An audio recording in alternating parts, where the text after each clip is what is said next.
If I had to restart my business from scratch, this is exactly what I would do. I'm 4 years into my business, doing about $16,000 a month in revenue. And I have one employee, I have a shop, and I have a mobile van. So, with all this experience that I've been able to gather over the last 4 years, I have kind of learned a lot of hard lessons. The fun way, I like to say, because you don't really learn anything from success. You kind of only learn from failure. So, this is exactly what I would do to start my business from scratch with the knowledge I have now. Hopefully, this is something that you guys can take and learn. And if you're starting your business or wanting to grow your business, then this is exactly what I would do. So, number one would be building my website from the get go. Now, this kind of seems obvious for a lot of people coming from a marketing background, but it took me 2 years to build my website. And the moment I built it and got my Google business profile specifically and started getting reviews was the moment I no longer had to work for leads. As soon as I got the organic SEO going after about a year, man, it was like everyone was coming to me and finding me just based off location. So when they search on their maps, detailing near me, which is how 90% of people search for detailing, then your business is going to pop up and it's going to be so easy for them to find you that you're not going to have to work for leads as much, especially once you get to, and this is point number two, getting Google reviews. My goodness, if I had known about this, I wasted 2 years of my detailing business. Wasted. I'm serious. It was that important for me to get Google reviews. So I remember as soon as I learned that I could have a Google business profile, and this kind of just shows how bad of a business person I am. I used to be. As soon as I learned that I could have a business profile and people could write reviews for my business, I sent out a bunch of texts to people I know and people that I knew liked my service. And I said, please write me a 5-star review if you like the service. And I think I gave them $20 off their next detail if they wanted to do that. And I got about 30 or so reviews in that first week.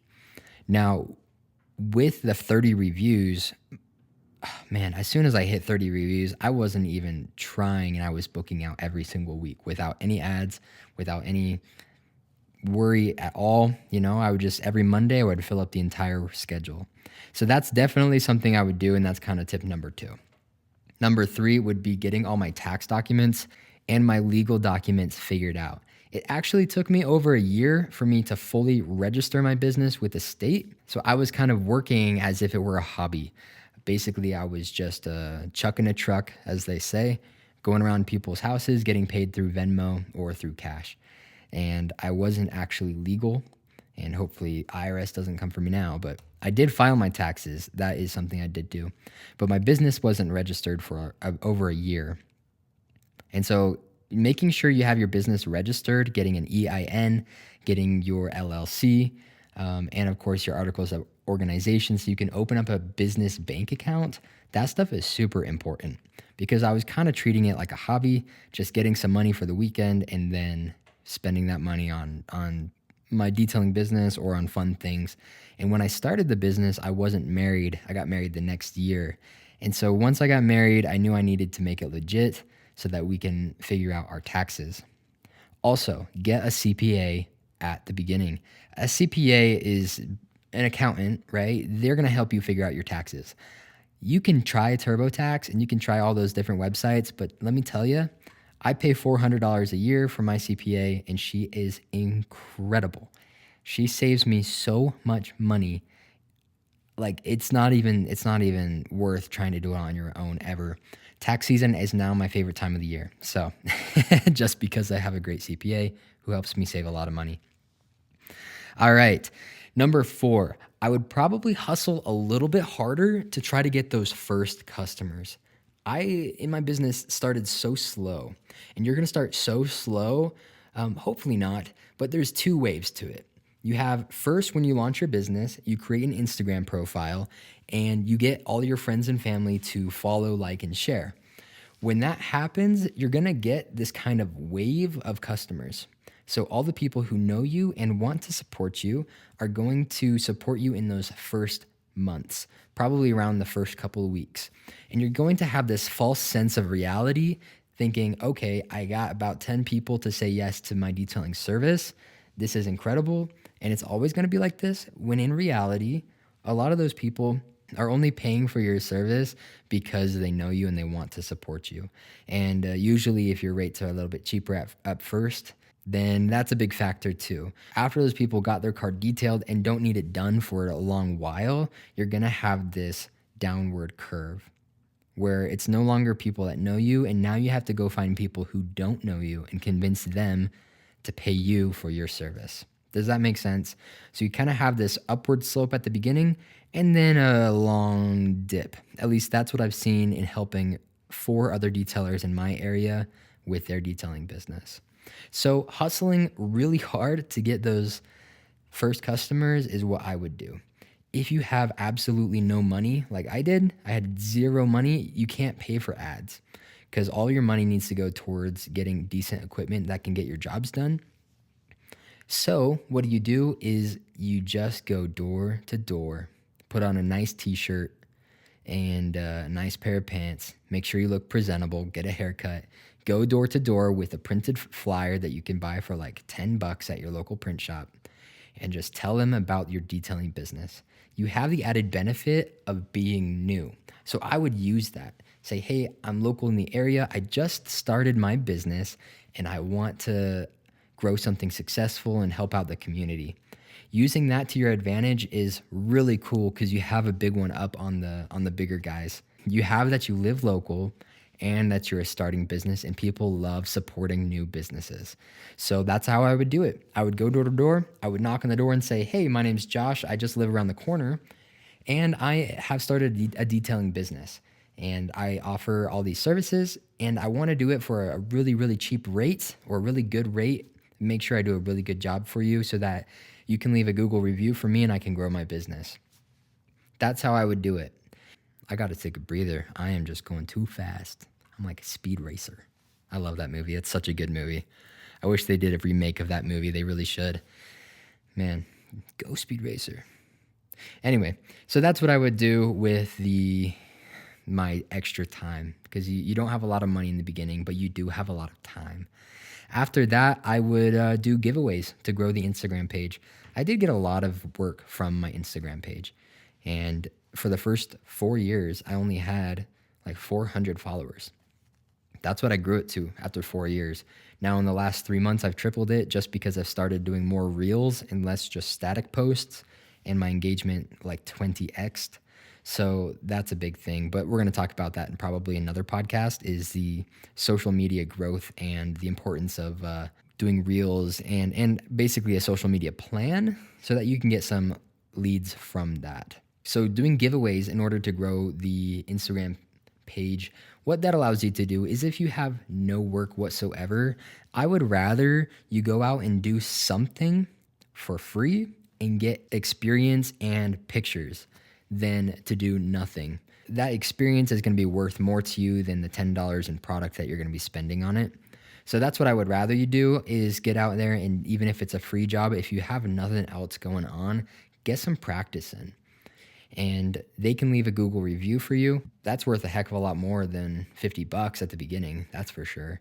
And realistically, most of them are going to tip anyways. So you're going to make at least something to cover your costs.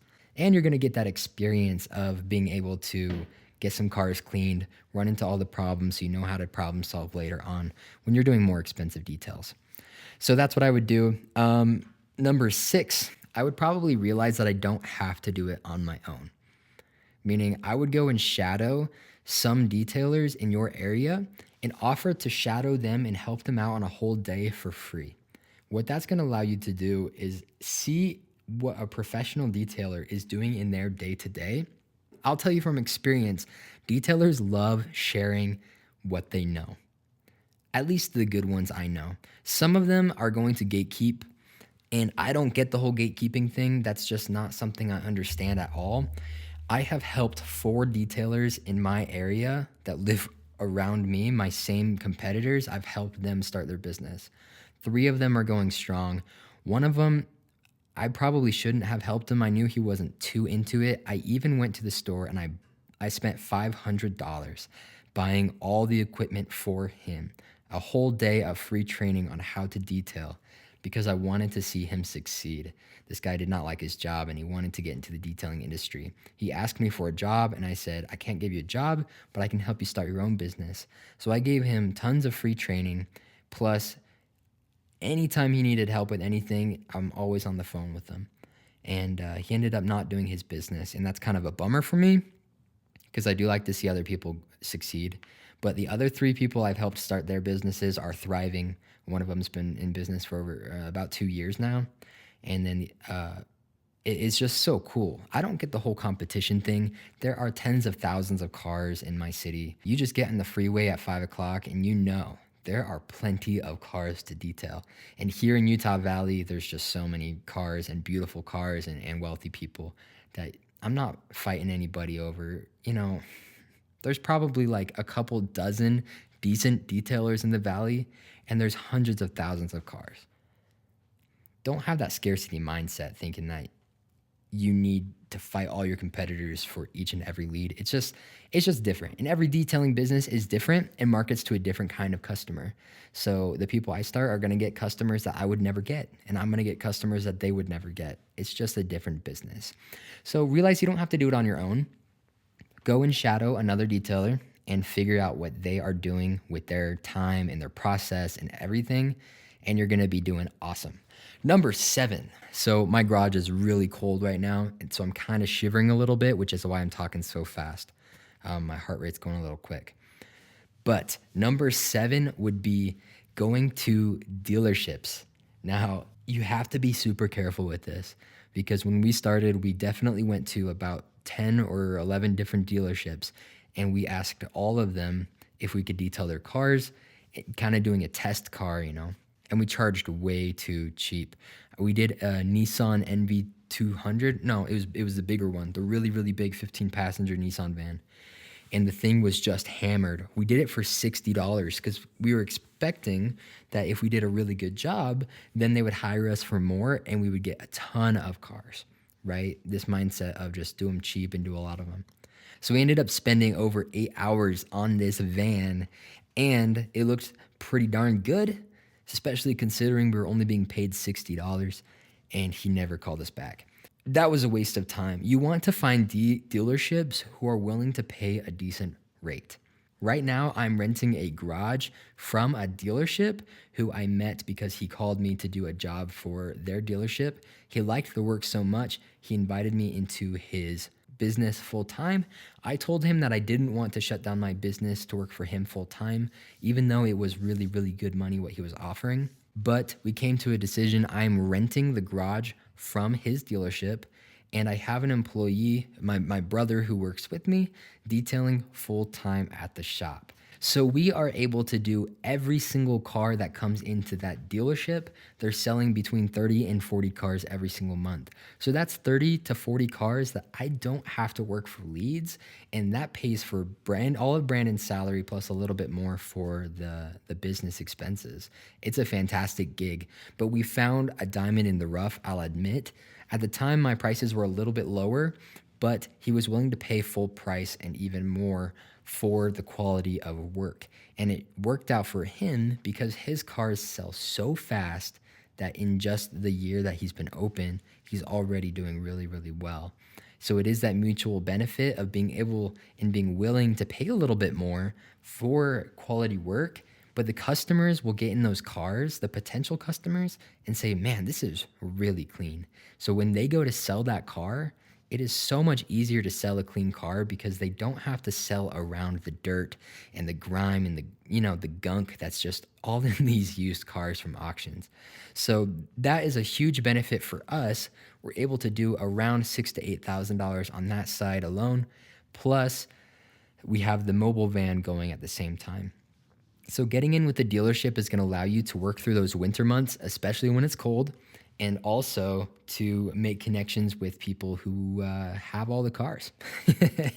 And if they really like you and you can convince them that your detail is going to sell those cars faster, then it's going to be mutually beneficial for both of you. And it's a fantastic way to get a lot of volume at first. Even if it needs to be a little cheaper, definitely do that. It's worth it.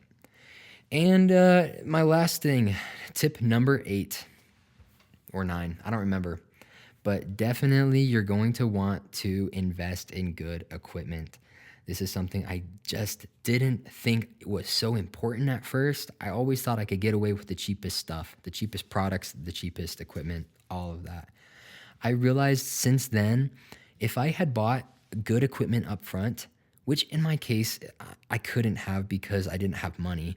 But once I started making money, I still was too cheap. I didn't buy an extractor till year like 3.5. Seriously, I was in my 3rd year of business before I bought an extractor, like a $500 extractor, because I was just too cheap. I just used a shop vac and a pump sprayer for spraying that down. Man, what I realized is that if you buy really, really cheap stuff, you're going to be spending all of your time fixing it. And at first, that's not a big deal because you have more time than money. But when you are booking out 2 weeks in advance and you have no time and you're doing 60-hour weeks to keep up with everything, then the last thing you need is your $70 pressure washer going out on the middle of a job at 10 a.m. That is the last thing you need.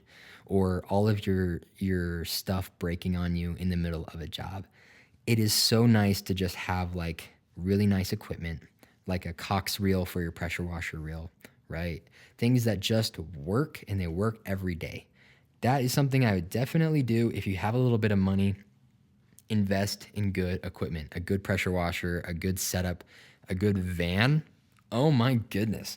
My van, I went through several different vehicles. I started out with, you know what? I'm actually going to save that for another podcast. But I went through so many crappy vehicles. I spent all my time just replacing stuff and fixing things and thousands of dollars fixing these stupid vehicles when I just got a very cheap car payment, $180 on a newer van with lower miles that works beautifully, that looks beautiful. And let me tell you, that time, that little extra money that you pay, I normally don't recommend you to get into debt. But boy, is that nice when you get in your car and it just starts and you can just get to your job and you can get the job done. You can go home and you can just hang out with your family, spend time with your kids. That is what is super nice. And it's worth $180 a month to me all day long. So those are my top tips for things I would do if I were to start all over again.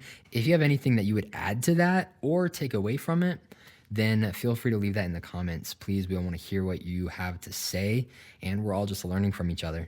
So thanks, guys, and you have a good one.